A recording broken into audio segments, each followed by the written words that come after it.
muchísimas gracias por estar aquí presente, por darle sentido a esta presentación, a algo que uno siempre en lo interno desea, que es poder compartir con los paisanos esto que resulta ser tan importante, que viene a ser un tema como el que está sobre el tapete ya desde hace muchísimos años, que viene a ser el tema de la reforma del sistema de justicia, ¿no?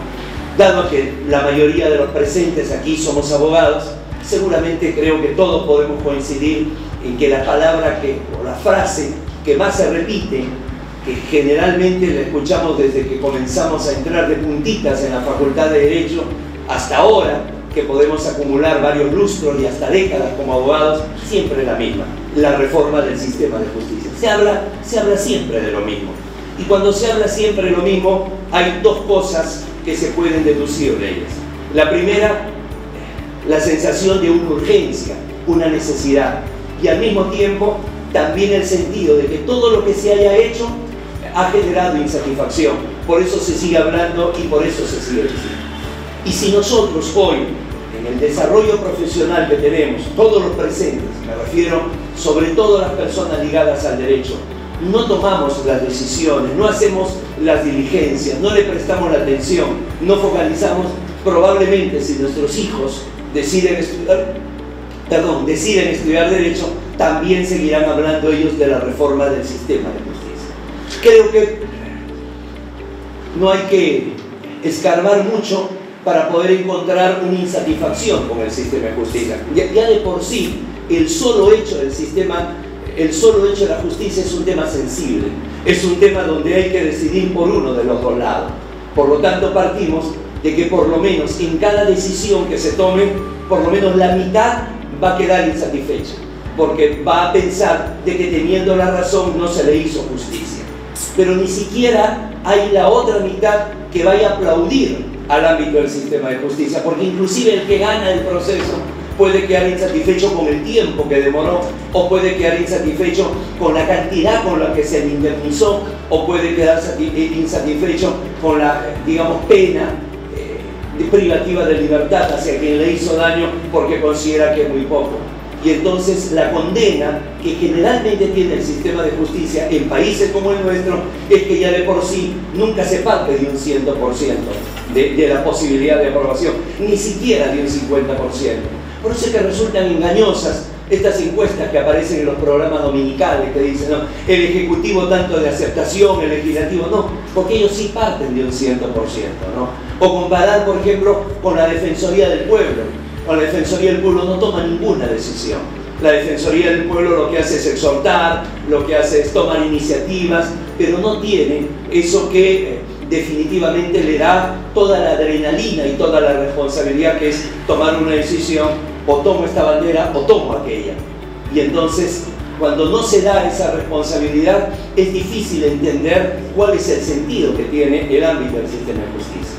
Pero además hay otra cosa que también abona a que los propios abogados, los propios jueces, los propios fiscales estemos insatisfechos con el sistema de justicia, que es que vamos a desempeñar papeles absolutamente distintos.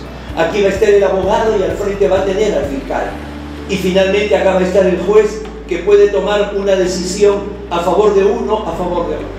Y entonces comenzamos entre las instituciones del sistema de justicia a levantar el dedo índice acusando al otro de la responsabilidad de algún estropicio que se ha hecho.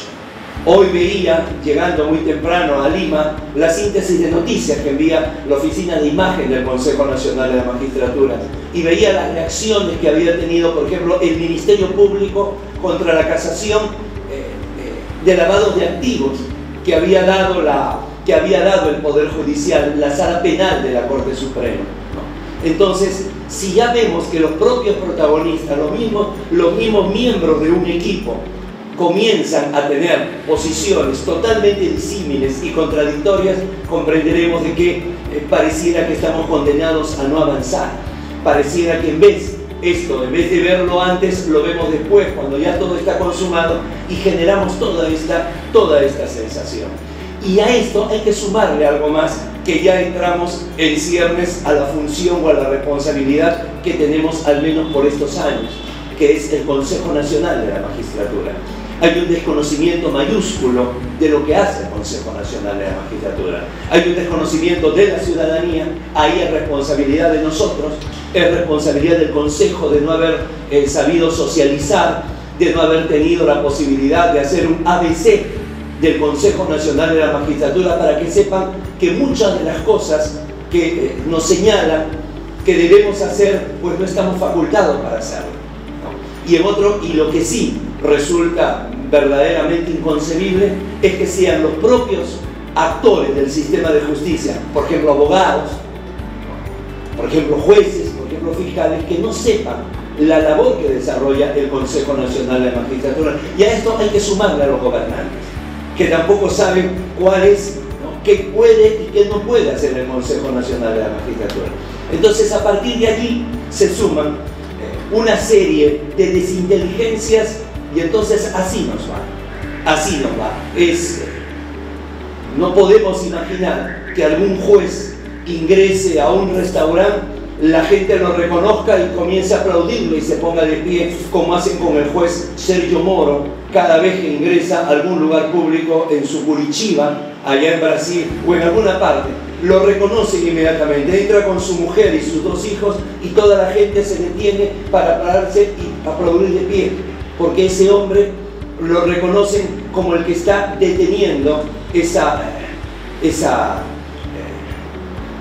catarata, esa hemorragia de corrupción que está azotando al país, al gigante de Latinoamérica. No lo podemos encontrar. Y entonces siempre resulta que estamos los actores del sistema de justicia bajo sospecha. Y es ahí entonces la gran tarea que tenemos todos. La gran tarea que tenemos todos. Y acá tenemos un evento en la Universidad José Faustino Sánchez Carrión, que me parece que a partir de allí, de las universidades en general y en particular de las facultades de Derecho, que tenemos la gran responsabilidad de poder encaminar esto de acá. Si nosotros vamos a seguir con el facilismo, si nosotros vamos a seguir con una línea en la cual lo que interesa es la cantidad de egresados que se tenga, cuando se le pone más énfasis en la infraestructura material que en la infraestructura académico-mental, entonces no vamos a tener de dónde escoger, no vamos a tener esos profesionales que nos permitan tener una riqueza y que uno pueda decir: estos son los futuros jueces, estos son los futuros fiscales, estos son los futuros procuradores, estos son los futuros abogados, estos son los futuros consultores, estos son los futuros notarios. No, porque vamos a tener un nivel chato, vamos a tener un nivel de zócalo, cuando lo que se debe buscar es tener siempre un nivel mayor, siempre tener un nivel de nubes de cielo. A partir de allí, grande también es la labor que tienen que desarrollar los colegios de abogados. Hablábamos con el decano González Rosales que la gran deuda que tiene la abogacía peruana viene a ser la formación de un colegio nacional, un colegio de abogados de todo el Perú. Por ahora existe la suma de junta de decanos, donde se reúnen todos los decanos, pero no es lo mismo ver una cosa armada a las piezas, juntadas como si fuera un rompecabezas, que verlas de una manera más bien monolítica, verlas de una manera uniforme, verlas de una manera consolidada. A partir de allí, creo yo que en vez de ser voces aisladas las que comiencen a clamar por algo, va a ser mejor un corifeo que establezca todo un sentido mayor a los reclamos que se puedan dar. Y luego ya vienen las instituciones que están reguladas por el Estado: Poder Judicial, Ministerio Público, Consejo Nacional de la Magistratura, Ministerio de Justicia. Y en ese sentido, allí, por ejemplo, hay 3 cosas que me parece que no se han dado hasta ahora para hacer una verdadera reforma del sistema de justicia. La primera, la capacidad de autocrítica. La capacidad de decir: miren señores, esto es lo que está pasando en mi institución y esto hay que cambiar, esto hay que modificar. Si esto significa quitarme poder, si esto significa perder algunos privilegios, si esto significa el que de alguna forma no pueda tener algunas potestades que tenía, pero va a ser para la mejora del sistema de justicia, señores, creo yo que ese es el primer paso. Esto no lo hemos escuchado. Nosotros llevamos 9 meses, todo un embarazo en el tiempo, reuniéndonos en el Acuerdo Nacional por la Justicia. Y ha sido muy pocas veces que hemos escuchado de los titulares del Poder Judicial, del Ministerio Público, del Ministerio de Justicia, de la Academia Administrativa, capacidad de autocrítica. ¿Saben qué, señores? Esto estamos haciendo mal, lo reconocemos y ataquemos. No se escucha. Cuando se cita y se dice, oye, ¿qué cosa hay que reformar?, comienza cada uno a señalar lo que está haciendo bien. Eso no está. Ese primer presupuesto, si no se cumple, entonces no podemos hacer las cosas, ¿no?, tal como están, sin mover, sin tener la capacidad de que van a haber algunos cambios dolorosos. No podemos hacer una revolución echados en la cama. Ahí me parece que es el punto de partida.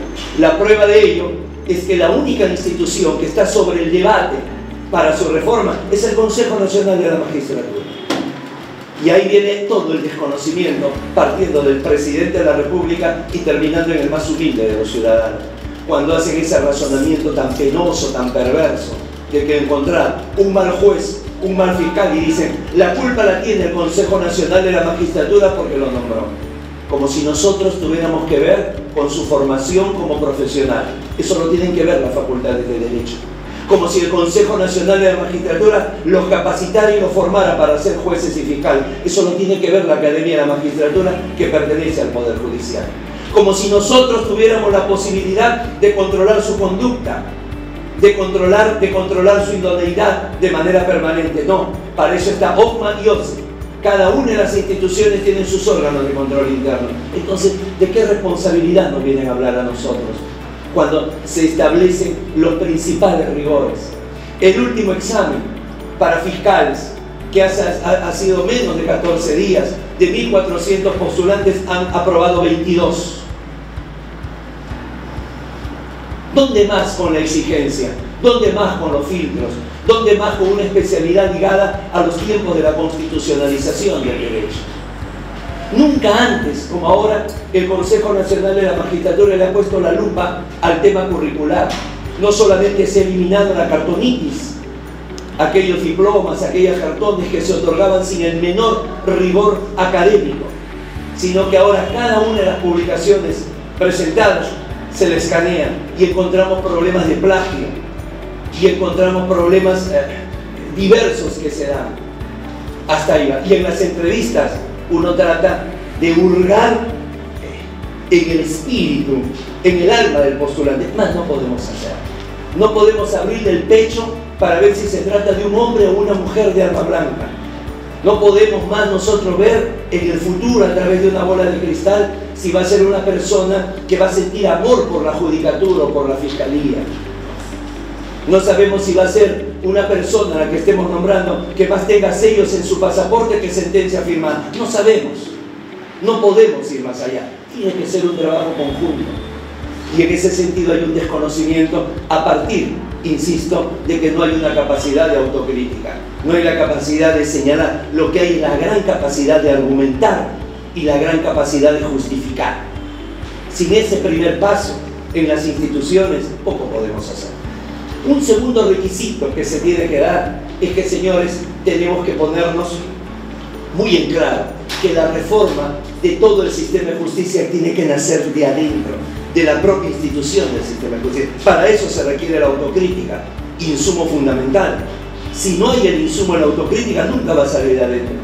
Entonces van a salir de aquellas instituciones que nunca han tomado una decisión, de aquellos que nunca han pasado por lo que pasa un juez.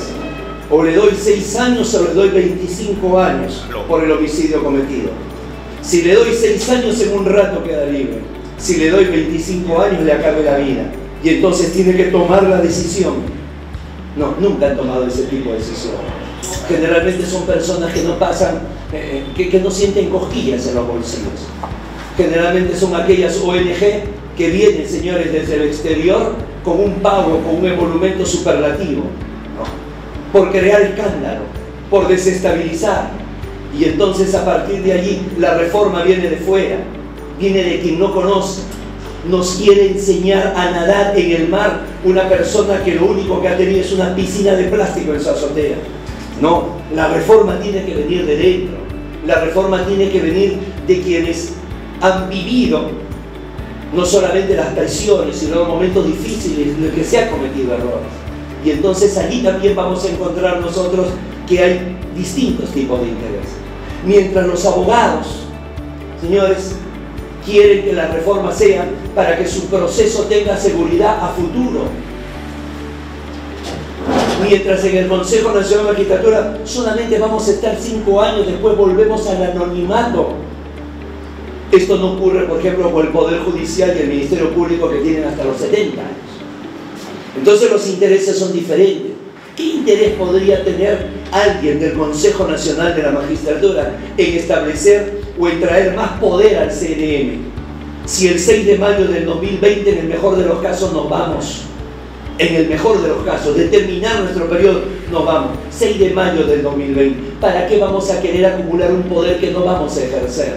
¿Ah? ¿Quién le construye y le decora el departamento a la novia para que vaya a vivirse con otro hombre? ¿Quién hace eso?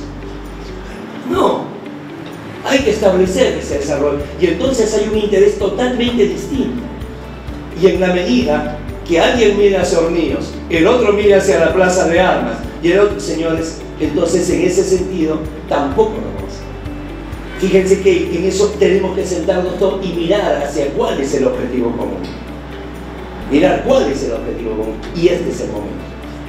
Este es el momento. Nunca antes, ni siquiera a finales de los 90 o comienzos de este siglo, el Perú vivió un tema como el que está viviendo. Casos de mega corrupción. Jamás se ha vivido un momento como este. Y este es un punto bizarro. Si podemos hacer la reforma así, en movimiento, entonces, señores, daremos un salto y podremos tener nuestra vejez con la tranquilidad de mirar hacia atrás y ver que hicimos algo. Pero si no es así, si en esta oportunidad que tenemos, en el momento más álgido de la historia de la justicia peruana, los hombres de derecho, sea la función, hombres y mujeres de derecho, sea cual sea la función que hacemos, no estamos a la altura, entonces habremos perdido una oportunidad más igual y entraremos allí, a ese grupo de anónimos y a ese grupo del que lo intentó y a ese grupo de los buenos deseos, pero nada de conflicto. De nuevo, primero la capacidad autocrítica. Segundo, que la reforma tiene que ser intestina, tiene que ser interna, tiene que venir de adentro. 2. Y en tercer lugar, acá viene quizás lo más importante que esto determine o que esto se establezca, ¿no? Hay que ver el interés común. Porque si nosotros comenzamos a calcular y comenzamos a ver, si yo otorgo esto, lo toma este otro, y yo pierdo este poder y este control no lo tengo. Por ejemplo, un tema, y esto nada tiene que ver con los titulares, ni nada tiene que ver con los que actualmente desarrollan. En ninguna parte del mundo se entiende que la Academia de la Magistratura pertenezca al Poder Judicial. Señor, a ver si me dejo entender. Señores, la formación de magistrados tiene que ser antes de llegar al Poder Judicial. Nadie entiende cómo la Academia de Magistratura, estando dentro del Poder Judicial, forma fiscales. Nadie entiende cómo la Academia de Magistratura en la Constitución está en el capítulo del Consejo Nacional de la Magistratura, pero luego dice pertenece al Poder Judicial. Si no somos capaces de poder ver eso y nos cerramos, no, pero eso dice la Constitución, pero así está señalado, señora. Vengo de un congreso en Asunción del Paraguay, donde el Consejo Nacional de la Magistratura de ese país también estuvo amenazado por el poder político. Igual, también estuvo amenazado por el poder político. Y entonces ellos saludan la conformación de un Consejo Nacional de la Magistratura como el que tenemos en el Perú, sin presencia política. Con presencia de los protagonistas, Poder Judicial, Ministerio Público, abogados. Con presencia del vientre que va a parir a los futuros hombres y mujeres de derecho, universidades. Y por último, con presencia de la sociedad civil, los profesionales no abogados. Ellos han visto que en toda América siempre, uno elegido por el Ejecutivo, otro elegido por el Legislativo, pero al mismo tiempo no entienden el funcionamiento de la Academia de la Magistratura. Ahí estuvo aquel maestro rosarino que una vez más hizo la pregunta, ¿no? ¿Quién enseña a los jueces a ser imparciales? ¿En qué curso de la Facultad de Derecho o de la Academia de Magistratura se le prepara para que sea imparcial? ¿En qué momento al juez se le dice, oye, si tú tienes un caso donde la universidad donde enseñas está allí, tienes que inhibirte? Y si esa universidad en la que enseñas tiene muchos casos que tendrías que inhibirte, ¿sabes qué? Por decencia, por ética, por imparcialidad, tienes que renunciar a la universidad porque tú no eres docente. Tú eres juez, tú representas un poder de la nación. ¿Cuándo se me enseña eso? Esta vez, antes de ayer, me hizo otra pregunta. Ahora que estás tú en el cargo, Guido, me dijo, ¿quién enseña a los fiscales a investigar? ¿En qué curso de un diplomado, de la academia, de la facultad, en qué curso se le enseña a investigar? Aprenden ahí en el camino. En el camino se acomodan los bultos. Señores, falta mucho. Falta mucho. Entonces tenemos que cada uno va desarrollando un espectro. Nada hacemos haciendo una reforma constitucional del Consejo Nacional de la Magistratura si no tiene una ley de desarrollo constitucional. Nada hacemos haciendo un nuevo código procesal si no cambia la ley orgánica del Poder Judicial. Nada hacemos. Y entonces se va haciendo por parches. Y al hacerlo por parches, termina en esto. No todos tenemos una misma mirada, ni nos interesa el ámbito común. Las asociaciones de magistrados en diferentes lugares del Perú están haciendo campañas para eliminar la ratificación. Pésimo mensaje. Porque, señores, el mensaje es: no me controles, no me veas, para eso está mi órgano de control interno. No tienen la menor idea de lo que es un Estado constitucional de derecho. No tienen pero ni el menor sentido de lo que es democracia, el control interpoderes. El Ejecutivo controla al Legislativo. Y entonces este judicial no puede ser controlado por el poder político, ni el Ejecutivo ni el Legislativo. Entonces tiene que ser controlado por un órgano constitucional autónomo, que si no tiene el control disciplinario, cada 7 años te revisa la conducta de idoneidad. No, hay que eliminar la ratificación. Los mismos magistrados, penoso, ¿saben por qué? Porque, señores, el argumento es: el Perú es uno de los pocos países donde hay ratificación, sí, y también es el único país donde no hay el control externo del magistrado. Cuando el Consejo Nacional de la Magistratura o cualquier órgano externo tenga el control, se elimina la ratificación. Pero, señores, eso es lo que buscan. Y entonces, en la medida que no tengamos, entonces no se tiene el conocimiento. ¿Saben, señores, la figura importante que tiene? No son un profesional cualquiera. Todas las profesiones son importantes. La del maestro, la primera. Pero, señores, a nivel de la justicia, depende de un fiscal, señores, que se archive el sobreseimiento de una investigación, de un proceso, o que siga una vía crucis a aquella persona si es que fuera inocente. O a la inversa, el sobreseimiento, el archivamiento, algún mal tipo, algún sinvergüenza, algún hijo de mal vientre. Y, señores, el tema de que se le libra de lo que se merece. Lo mismo para el magistrado. En palabras de Alvarado Belloso, el juez es el más importante funcionario en una república. Si el presidente de la república, ese ejemplo de él, no es mío.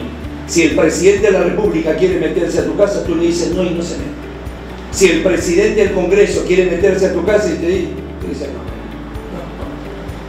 Si el fiscal de la nación quiere meterse a tu casa, tú le cierras la puerta en su nariz, se le rompe sus lentes y no lo ven.